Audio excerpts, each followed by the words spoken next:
Salut! Eu sunt Gino de la Cel.ro, iar astăzi voi prezenta telefonul Xiaomi Redmi 5 Plus.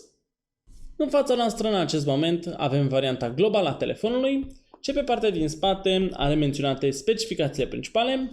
Și acestea fiind spuse, haideți să nu mai pierdem timpul și să deschidem cutia împreună. În cutie avem un plic ce conține o husă de silicon, o surpriză foarte plăcută. Acum haideți să scoatem telefonul din cutie, să aruncăm și o privire rapidă asupra lui.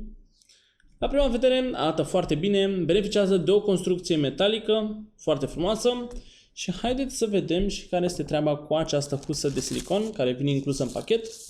Acesta este un lucru foarte bun pentru că ne putem proteja telefonul chiar din prima zi. Să punem și husa. Și așa că idee arată foarte bine, husa este neagră, telefonul este negru și este o combinație foarte bună. Mai departe, în cutia telefonului avem documentația acestuia, precum și un cablu de încărcare și de transfer date, micro USB de data aceasta și, evident, încărcătorul telefonului. Pe partea din spate a telefonului avem camera foto principală cu un senzor de 12 megapixeli cu f2.2, cameră ce este ajutată de un blitz LED dual tone. Tot pe partea din spate mai avem și senzorul pentru amprentă, senzor ce funcționează excelent și deblochează imediat ecranul telefonului. Pe partea din față avem în zona superioară blitzul LED frontal, senzorii pentru luminositate și proximitate, earpiece-ul, camera foto frontală cu un senzor de 5 megapixeli și LED-ul pentru notificări. Ecranul telefonului măsoară 5,99 inch în diagonală și are un panel IPS cu o rezoluție de 2160 pe 1080 de pixeli. Pe partea lateral dreaptă avem butonul On-Off și cele două butoane pentru volum. În zona superioară avem un emițător infraroșu, microfonul secundar și portul jack de 3,5 mm, iar pe partea lateral stângă se află sertarul pentru cartelele SIM, respectiv cardul microSD. Și în ultimul rând, pe baza telefonului avem cele două grile, într-una dintre ele se ascunde difuzorul, iar în cealaltă avem microfonul principal și, evident, tot aici se află și portul pentru încărcare și transfer date micro USB.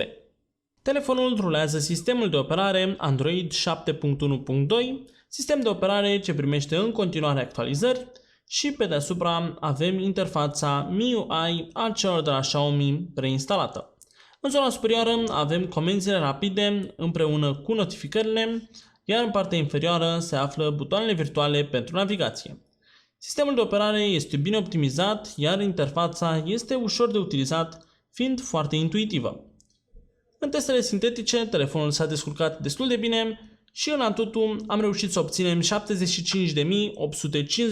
de puncte, iar în Geekbench 4, de asemenea, avem niște scoruri bune de 862 de puncte în testul single core și 4232 de puncte în testul multicore.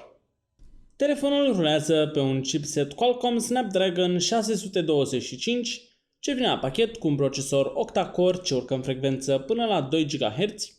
Ca accelerator grafic avem un Adreno 506 și 3 GB memorie RAM. Ca spațiu de stocare avem o memorie internă de 32 de GB, memorie ce poate fi extinsă prin adăugarea unui card microSD de până la 128 de GB pe slotul SIM-ului 2. Din punct de vedere al autonomiei, telefonul stă destul de bine, beneficiind de o baterie de 4000 de mAh, ce ar trebui să asigure aproximativ 2 zile de utilizare normală. În concluzie, telefonul Xiaomi Redmi 5 Plus oferă un raport preț-performanță foarte bun. Acest telefon are un finisaj premium cu un ecran 18:9.